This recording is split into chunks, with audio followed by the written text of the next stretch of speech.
My name's Jordan. I'm 31, and I always thought that if you gave enough, stayed quiet enough, and didn't rock the boat, your family would come around eventually. I've spent most of my life operating under that belief that if I just kept helping, kept supporting, eventually they'd see me. Not as the weird one, not as the black sheep, but just as a brother, a son, a person worthy of a seat at the table. But when my younger brother, Mason, got married last month, I got a lesson I won't forget. It wasn't loud. There wasn't some blowout fight or screaming match. It was just silence. The kind of silence that says everything. The first time I realized something was off was when my cousin Jenna texted me a photo of her wedding outfit.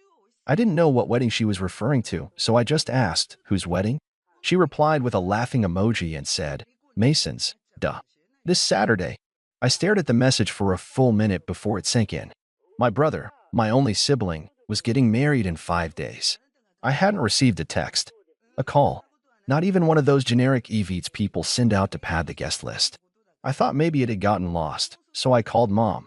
She answered on the second ring with her usual, sugar-coated tone. "Hey honey, how are you?" I didn't even say hi. I just asked, "Am I invited to Mason's wedding?" There was a pause. A long, loaded pause. Then she said, "We didn't think you'd want to come. You always seem uncomfortable at family things." I didn't say anything. I was trying to swallow this new reality like it wasn't a burning piece of coal. She went on, like she was doing me a favor. "Plus, Mason's new in-laws are very traditional. It's just, we thought it would be easier this way. No drama. No awkwardness." That was the moment. The moment I stopped hoping. Not even out of rage, just clarity.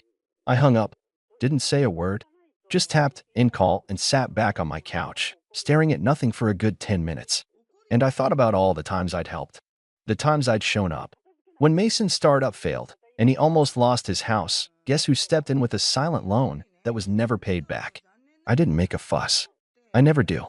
$1,000 a month, every month, for the past year. A temporary agreement.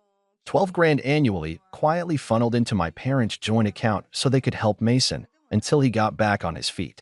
I never asked for credit. I didn't even want it. But being completely erased? That's something else. The day of the wedding, I stayed home. I didn't stalk Instagram or scroll through Facebook to see pictures. I didn't need to. I imagined the smiles, the champagne, the speeches. I imagined the part where my name was never mentioned, where my chair was never empty because it was never even set. And then I opened my banking app. The monthly auto transfer was scheduled for the 5th. I stared at it, finger hovering. Then I canceled it. That was it. Not out of spite, not initially. I just realized I didn't owe them anymore. I wasn't family in their eyes. Just a sponsor. An invisible donor. 3 days passed. Nothing. Then this morning, my phone started buzzing nonstop. 8 missed calls from Mom. 9 from Mason. 2 from Dad, which, let me tell you, is a record. Then 1 voicemail from Mason. I haven't listened to it yet. I already know what it's about.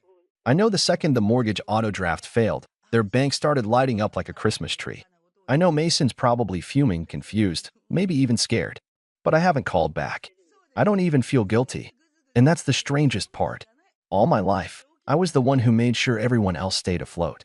I covered gaps, paid off surprise bills, even helped pay for Jenna's first semester of college when her FAFSA fell through, again, in silence. Never wanted to rub it in. But now I wonder maybe I should have. Maybe my silence was the reason they thought they could treat me like this. Like background noise. And part of me, the part that's still raw, still hurting, is starting to think this might be the beginning of something different. Something I should have done a long time ago. Because now Mason's calling again. And I still haven't picked up. The voicemail sat on my screen like a ticking bomb I had no desire to defuse. I didn't even press play. I just stared at the little red icon like it was taunting me. 10 seconds later, another call came in, this time from Mom. I muted it and flipped my phone over on the kitchen counter. The silence afterward wasn't peaceful. It was thick, charged. Like the moment before a thunderstorm finally breaks open. I poured myself a cup of coffee, trying to stay grounded. But my mind kept drifting back, not just to the wedding, but to everything leading up to it. Every family event where I was the afterthought. Every phone call where I was only contacted because someone needed something. When I got my degree in finance and landed my first real job, no one threw a dinner or even acknowledged it. Mason, on the other hand, got a full-blown catered party when he got his first unpaid internship. And I showed up. With a gift. That had been the rhythm for years.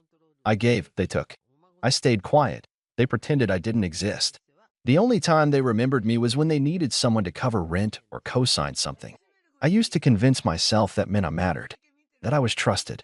But now, I finally saw it for what it was: convenience. Around 2 p.m., I finally opened the voicemail. Mason sounded stressed, not angry, but desperate.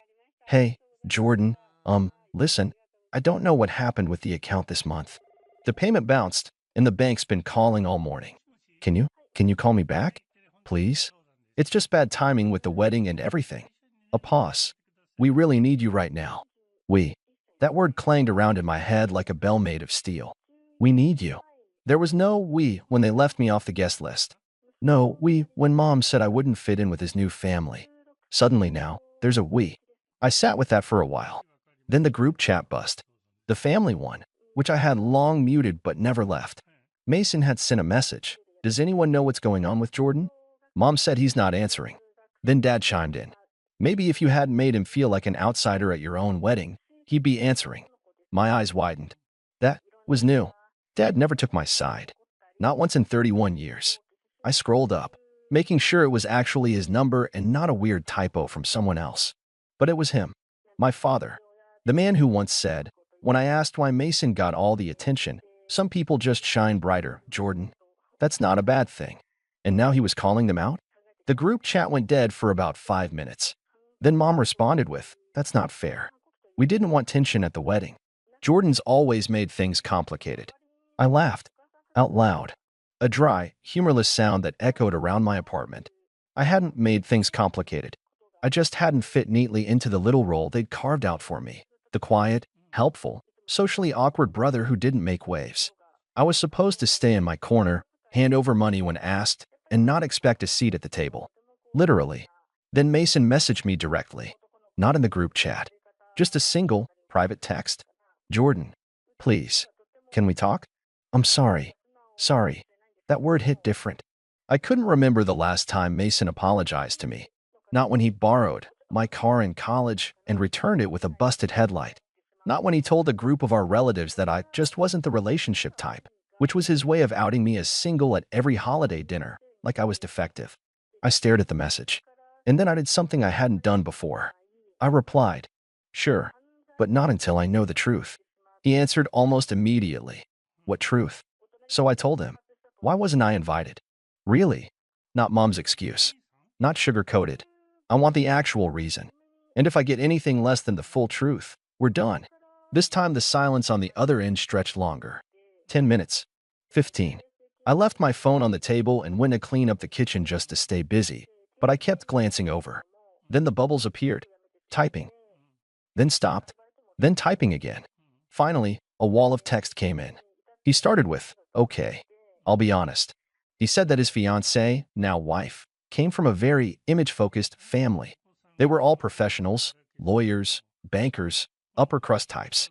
They didn't like that Mason had a brother who worked freelance, didn't own a home, and wasn't married with kids yet. Apparently, they'd Googled me, dug into my LinkedIn, even found an old video of me giving a TED-style talk on minimalist living, which they thought was odd. "They thought you'd make the family look weird," he wrote, "especially at the reception. Her dad even said you gave off offbeat vibes." Mom agreed, said it wasn't worth the risk. And just like that, there it was. I wasn't invited to my brother's wedding because his in-laws thought I didn't match their aesthetic, because I was offbeat, because I might ruin the curated perfection they wanted to display that day. And instead of defending me, instead of saying, "He's my brother," Mason folded. My parents agreed, and they cut me out like I was a misprint in the family photo. I stared at the message for a long time. I didn't cry. I thought I might, but I didn't. I just felt hollow, like something that had been holding me together had finally crumbled, but all I felt was relief. And then I picked up the phone. I didn't call. I started typing. And what I wrote is what changed everything. I took a deep breath and stared at the blinking cursor for a while, letting the weight of everything he'd said settle in my chest. Then I began typing, not to yell or curse, not to guilt trip or manipulate, just to tell the truth. My truth. The kind I never got the chance to say out loud, because I was always too busy keeping the peace. "I appreciate your honesty," I wrote, "but I want you to really think about what you just said. You let your in-laws dictate whether your own brother could attend the most important day of your life. You didn't defend me. You didn't even give me a heads up. You just let me find out through Jenna like I was some distant family friend you forgot to unfriend on Facebook. I paused. My fingers hovered over the keyboard, but the next part came naturally. Do you know what it's like to keep giving and still be treated like an outsider? To sit alone at home while your family's all dressed up, smiling for pictures, clinking glasses, and pretending I don't exist? I wasn't asking for much. Just a seat. A little space at the table. That's all. And you couldn't even give me that. The message ballooned as I kept typing, word after word pouring out like water finally breaking through a dam. You say you need my help now. That it's bad timing because of the wedding and the mortgage. But it's not bad timing. It's just the first time you felt what it's like to not have me covering for you. I was your safety net. You just didn't realize it until I cut the ropes. I stared at the last line and deleted it. Not because it wasn't true, it was, but because I didn't want this to be about punishment. I wanted it to be about recognition. So instead, I wrote, I'm not doing this to hurt you. I'm doing it because I finally realized I was the only one showing up. And I'm done being the family's ghost donor. You don't have to like who I am, but if you want me in your life again, it starts with respect, not desperation. Not a last-minute apology when the bills come due. Real, honest respect. I had sinned, and for the first time in years, I felt light. Like I'd finally stopped dragging around something I was never meant to carry. He didn't reply right away, but I saw the receipt almost instantly. He saw it. He read it. I knew that much. An hour passed. Then two. By the third hour, my phone rang again. It was Dad. I didn't answer. I wasn't ready for whatever version of family damage control he was going to attempt. But then I saw the voicemail pop up. Curiosity got the better of me, so I listened. His voice was slower than usual, like he'd just finished a long conversation he didn't win. Jordan, it's your dad. Look, your mother and I talked, and maybe we got too caught up in Mason's big day. That doesn't excuse it, I know. I guess we never realized how much you've done. We didn't see it because we were always too busy looking past you. And now that you're gone, we're starting to feel it. There was a pause, the kind of pause that usually came before a lecture. But not this time. We want to make it right. We don't expect you to forgive us overnight. But if you're willing to talk, we're here. Click. I sat down on my couch, heart pounding, unsure of what I was supposed to feel. Relief? Bitterness? It was all tangled together. But what stood out most was this. For the first time in my life, I hadn't begged for their attention. I hadn't sent long texts explaining myself, or cracked jokes to smooth things over, or volunteered to pick up the pieces. I had simply stepped away. And now, the silence wasn't mine. It was theirs. I didn't respond that night. Not because I was trying to punish them, but because I finally understood that I had the right to choose when and how I engaged. That my time, my energy, and my presence were not just defaults they could assume would always be there. They had to be earned, like anyone else's. The next day, Mason texted again. Can we meet? I looked at the screen. I thought about everything. The childhood where I was always second. The teenage years where I was laughed off for not being cool, like Mason. The college years where I bailed him out, financially, emotionally, more times than I could count. And now this. And I knew. This wasn't just about a wedding. This was about the first time I was forcing them all to really see me. I picked up my phone, opened our chat, and slowly typed 4 words. Let me think about it. Then I turned off my phone, walked out the door, and took the longest, calmest walk of my life. Because something had shifted, and this time, it wasn't me chasing them. It was them finally noticing what it feels like when I'm gone. I didn't reply to Mason's text for 2 days. Not because I wanted to punish him. I was long past that point. But because I finally understood something I'd spent my whole life ignoring. I didn't owe anyone my immediate forgiveness just because we shared a last name. Letting people back in required more than, we didn't mean it like that. It required accountability. It required change. And I wasn't sure if Mason or my parents were ready for either. But after 2 days of silence, I decided to meet him. Not at Mom and Dad's house. Not at the family restaurant where they might corner me mid-bite and try to talk over everything. I picked a quiet cafe on the east side. Somewhere neutral. Somewhere I could leave, guilt-free, if things went south. He arrived late. Typical. Mason walked in looking rough, underdressed, underslept, and far less sure of himself than I'd ever seen him. No smirk. No swagger. Just a guy who finally realized the bridge might actually be burned this time. Hey, he said. sliding into the chair across from me. I nodded. Hey. We sat in silence for a while. He looked like he wanted to talk but didn't know where to start. I didn't plan on helping him. Finally, he cleared his throat. I just want to say I'm sorry. For the wedding. For how it all went down. I sipped my coffee. You'll have to be more specific. He rubbed the back of his neck, then looked down. Okay. I'm sorry I didn't invite you. I should have fought harder. I should have told Haley's parents to shove it when they made those comments about you. I shouldn't have let Mom convince me that it was for the best. I raised an eyebrow. So it was her idea then. He hesitated. Mostly. She thought it'd be too messy. That you might say something weird at the reception. Or that people would ask questions about your, lifestyle. There it was. I laughed once, short and cold. You mean my single status? My apartment instead of a house? Or the fact that I don't show up with a matching spouse and 3 kids like it's a family catalog? He winced. Yeah, I didn't feel that way, but Mom made it seem like you needed to curate your wedding to look perfect on Instagram, I said. And I didn't fit the brand. He didn't respond. Instead, he looked me in the eye and said, I was a coward. I didn't want to lose their approval, so I went along with it. And I let you take the hit. That landed harder than I expected. Because for once, he wasn't hiding behind excuses. He wasn't trying to justify it. He was just owning it. I nodded slowly. That's more honest than I expected. He leaned forward. Jordan, you have every right to hate me, but I'm asking for a chance to fix it. How? He paused, like he hadn't thought that far ahead. I don't know. Start by making things right. I'll pay back what you gave us for the mortgage. Every cent. I shook my head. I don't want your money. He blinked. Then what do you want? I sat back. I want to stop being the invisible sibling. I want a family that doesn't just use me. I want Mom and Dad to stop pretending I'm the weird extra that got attached to the real package, you. And I want you to actually be a brother. Not just when you need help, but when it's inconvenient. When it costs you something. He went quiet again. I didn't fill the silence. Finally, he said, I'll talk to them. I'm not asking you to, I said. This isn't about fixing them anymore. This is about you. Either you want me in your life as an equal, or you don't. He looked down at his hands. I do. I really do. I finished my coffee. Then prove it. And not in one big dramatic gesture. I'm done falling for those. Prove it by showing up.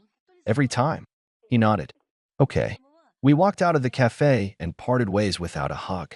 It wasn't that kind of moment, but it was something. A start. Maybe. The next morning, I got a call from Dad. I debated answering, but curiosity won. Jordan, he said, his voice unusually gentle. Your mother and I talked. Mason filled us in. And we've been selfish. We leaned on you because you made things easy. And I think part of us resented that you never needed the kind of help Mason did. So we just stopped seeing you. That was the closest thing to an apology I'd probably ever get from him. I'm not asking to be the golden child, I said. I just wanted to be seen. I know, he replied. And you should have been. There was a long pause. Then, almost reluctantly, he added, your mother wants to apologize too. She's not great at this stuff. She's had 31 years to get good at it, I said. He let out a breath. You're not wrong. A few days later, I got a formal invitation in the mail. Not to a wedding, that ship had sailed, but to a family dinner. At a nice restaurant. My name printed on the envelope. No group text. No last-minute call. Just a quiet acknowledgement that I existed. I didn't RSVP right away. I let it sit on my counter for a week. And then, eventually, I went. And it was awkward. Mom tried too hard. Dad avoided eye contact half the night. Mason hovered like a middle schooler trying to get picked for a dodgeball team. But they were trying. Clumsily. Late. Imperfectly. And for the first time, I had the power to decide how the evening would go. So I set the tone. I talked. I laughed when I felt like it. I passed on the parts one didn't want to share. When Mom made a backhanded comment about my solo lifestyle, I raised an eyebrow and said, I'm the only one here without debt. Maybe weird works. Even Dad chuckled at that. When the check came, Mason reached for it, and I didn't stop him. It felt good. Not because I needed the free dinner, I didn't, but because for once, they wanted to give, not just take. That night, I walked out of the restaurant with a feeling I didn't recognize at first. It wasn't victory. It wasn't closure. It was peace. A quiet, earned kind of peace. They'd never be the family I imagined as a kid, but maybe they could become the kind I could tolerate as an adult, one boundary at a time. And as for the mortgage, I never resumed the payments. Mason eventually refinanced, got his finances in order, and stopped living like someone else would clean up his mess. We're not best friends now, but we talk. And sometimes that's enough. Because now they all know. If I'm not at the table, it's not because I wasn't invited. It's because I chose not to sit down. And that, to me, is what real power feels like.